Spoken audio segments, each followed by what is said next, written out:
નમસ્કાર વાલા ખેડૂત મિત્રો, ન્યૂઝરૂમ પાલિતાણા યુટ્યુબ ચેનલમાં તમારું સ્વાગત છે. ખેડૂત મિત્રો, તામિલનાડુના મુખ્યમંત્રીએ 14 લાખથી વધુ ખેડૂતોની લોન માફ કરી દીધી છે. તો તમને આશ્ચર્ય લાગશે કે તામિલનાડુમાં જો મુખ્યમંત્રીએ લોન માફ કરી હોય તો ગુજરાતના ખેડૂતોને ક્યારે થશે?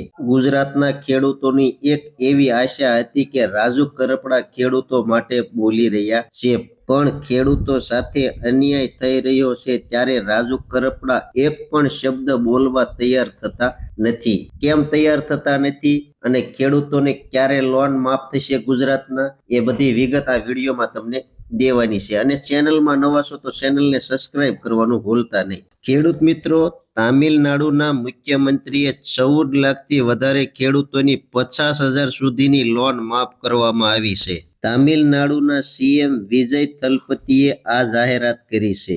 આ કારણે રાજ્ય સરકાર પર 2044 કરોડનો વધારે આર્થિક બોજ લાવશે. મોટા ખેડૂતો માટે પ્રતિ ખેડૂત 5,000 રૂપિયા પાક લોન માફી આપવામાં આવશે તેવી જાહેરાત થઈ છે. તામિલનાડુની સરખામણીએ ગુજરાતની વાત કરીએ તો ભૂપેન્દ્રભાઈ મુખ્યમંત્રીએ હજુ સુધી એક પણ સવાલ ખેડૂતો ઉપર કર્યો નથી. ત્યારબાદ ખેડૂતો માથે થતા દમન એટલે કે વીજળીનો થાંભલો દમનગીરીથી નાખવામાં આવે છે ખેડૂતોના ખેતરમાં. તો એ શબ્દ પર મુખ્યમંત્રી, કૃષિ મંત્રી એક પણ શબ્દ બોલવા તૈયાર છે નહીં. આનાથી ચોક્કસ નક્કી થાય છે કે ભાજપ સરકાર ખેડૂતોની ઉપર દમન ગુજારી રહી છે. તામિલનાડુના મુખ્યમંત્રી જોસેફ વિજયે ખેડૂતો માટે મોટું પગલું ભર્યું છે. થલપતિ વિજયે સોમવારે તામિલનાડુના સીમાંત ખેડૂતો માટે સહકારી બેંકોમાંથી લીધેલી 50,000 રૂપિયા સુધીની લોનને માફ કરવાની ઘોષણા કરી છે. તેની સાથે જ રાજ્યના મોટા ખેડૂતો માટે પણ 5,000 રૂપિયા સુધીની લોન માફ કરવાની જાહેરાત કરી છે.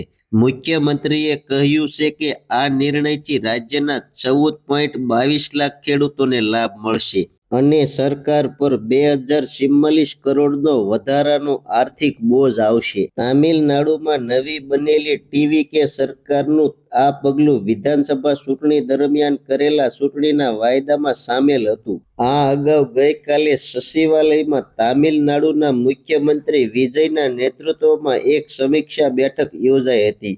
આ બેઠક દરમિયાન કૃષિ અને કિસાન કલ્યાણ મંત્રી આર વિનોદ, સહકારી મંત્રી વી ગાંધીરાજ, નાણાં, યોજના અને વિકાસ મંત્રી એન મારિયા વિલન્સ અને અન્ય વિભાગીય અધિકારીઓને પરામર્શથી ખેડૂતો માટે પાક વીમાની લોન મુદ્દે સમીક્ષા બેઠક યોજાઈ હતી. ભારતીય રિઝર્વ બેંકની સરકારી લોન માફી યોજનાઓ માટે મોડલ ઓપરેશન ગાઈડલાઈન 28/11/2026 અનુસાર સરકારે આ પગલું ઉઠાવ્યું છે. તેમાં આ શરત છે કે સરકારને પાક વીમા લોનની સંપૂર્ણ રકમ 45 થી 60 દિવસની અંદર વિધિવત રીતે કરવાની રહેશે.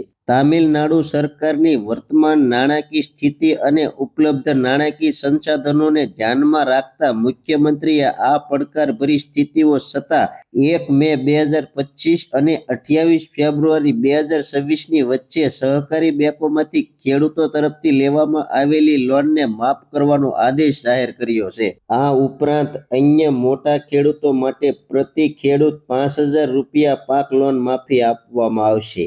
જેમણે સરકારી બેંકોના માધ્યમથી પાક લોન લીધેલ છે, આ પાક લોન માફી એ ખેડૂતો માટે અંચત લાભકારી સિદ્ધ થશે જે આગામી ખેતીની સિઝન માટે લોન લેવા માંગે છે.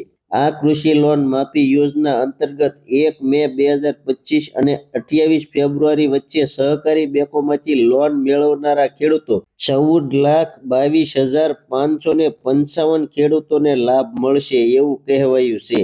આ પહેલના કારણે તામિલનાડુના સરકાર પર 20,44,047 કરોડ રૂપિયાનો વધારાનો બોજ આવશે. ખેડૂત મિત્રો, આ હતી તામિલનાડુના મુખ્યમંત્રી વિજય થલપતિની જાહેરાત કે ખેડૂતોની લોન થશે માફ. તો માહિતી કેવી લાગી કોમેન્ટ બોક્સમાં કોમેન્ટ કરજો. ચેનલમાં નવા છો તો સબસ્ક્રાઇબ કરજો. હવે મળશું એક નવી માહિતી સાથે. ત્યાં સુધી બધાને જય જવાન, જય કિસાન, ભારત માતા કી જય.